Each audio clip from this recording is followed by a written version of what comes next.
In this video, we will discuss a historic agreement that expands nuclear collaboration between the UK and France, aiming at building a European nuclear shield against threats from Russia. In a surprising move, the UK and France signed an agreement to coordinate their nuclear deterrence forces, a partnership that promises to increase Europe's deterrence power with a joint response to any extreme threat.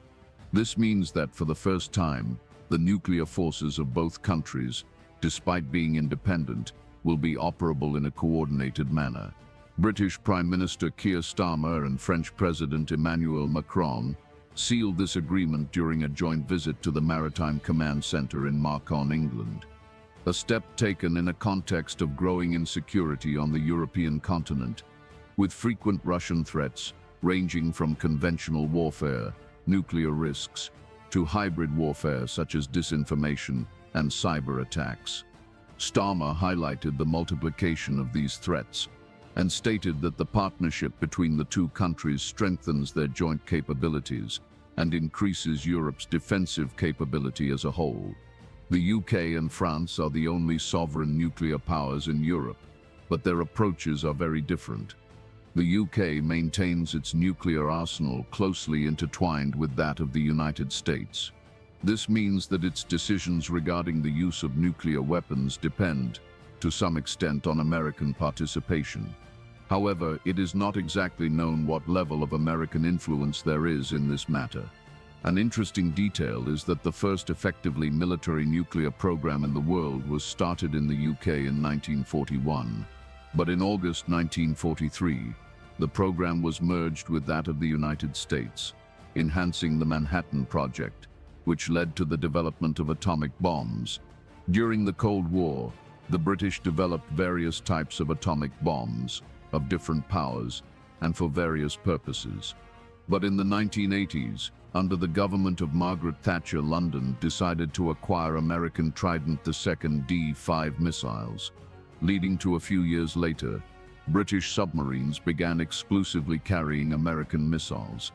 There are not many public details about the nuclear warheads, but we know they were developed by the British and are manufactured in England, totaling an estimated number of up to 260 warheads. France, on the other hand, maintains a completely independent system which makes it unique among European nuclear powers. Unlike the UK, France uses its own ballistic missiles and also operates missiles launched from aircraft, systems that are 100% autonomous and operated without the need for NATO or US approval, totaling approximately about 290 warheads, split between those launched by submarines and aircraft. The decision by the UK and France to unite their nuclear forces also reflects a broader shift in transatlantic relationships, particularly now with the growing decrease of the United States' interest in Europe. The idea of nuclear sharing among NATO members, especially between the UK and France, is a direct reaction to this decreased American interest in the European sphere. German Chancellor Friedrich Merz, for instance, has already suggested that it is time to discuss more robust nuclear protection in Europe, highlighting that European dependence on the United States is not sustainable in the long term, and it is in this scenario that France is already considering the possibility of expanding its nuclear presence in Europe, including the possibility of stationing nuclear weapons in Germany, as well as establishing a new nuclear airbase. It is important to emphasize that this French move would be an addition and not a substitute for the American nuclear sharing program. Through this program, the United States maintains up to 130 nuclear warheads scattered across Belgium, Germany, Italy, the Netherlands, Turkey, and now England. These are B-61 freefall bombs that, despite being in these countries to be used and launched by their respective aircraft, depend on activation codes that only the United States can provide. The UK is also taking measures to dynamize its nuclear force, with the main being the acquisition of F-35A fighters, which, unlike the B variant already operated by them, is capable of carrying and launching nuclear bombs like the B-61. Although the nuclear coordination between the UK and France has already been established, The practice of how this will occur is still being discussed. In times of peace, it is unlikely that one of the countries will completely depend on the other to provide its nuclear deterrence system.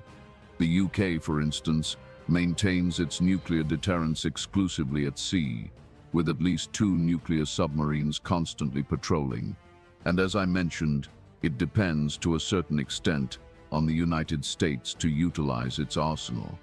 With the French, on the other hand, totally autonomous and independent, and in addition to maintaining deterrence at sea through submarines, they can also launch missiles from aircraft. However, it is possible that the two countries will mutually assist each other, providing support for nuclear submarine operations. This collaboration can also occur in air missions, with fighter planes and tankers carrying out joint missions. And in times of crisis or real and imminent nuclear threat, it is expected that this partnership will result in a joint and much more robust nuclear defense. This Franco-British nuclear alliance not only strengthens the positions of both countries, but also sends a clear message to both adversaries and allies that Europe can protect itself without relying exclusively on the United States. With this partnership being seen as a direct response to the growing threats from Russia, as well as a possible change in the United States' stance on its presence in NATO, the agreement also opens the door for new collaborations in the field of nuclear weapons. The UK, for example, could benefit from the joint development of new deep attack missiles, thus reducing its exclusive dependence on American Trident missiles, while France could also gain British support for the ASN-4G, a new nuclear missile launched by aircraft with hypersonic speed and a range greater than 1,000 kilometers. The strengthening of the partnership between the UK and France in the nuclear field is just the start of a series of new developments in European defense, driven by 2 main factors: the Russian invasion of Ukraine in 2022 and the growing distancing of the United States now in 2025.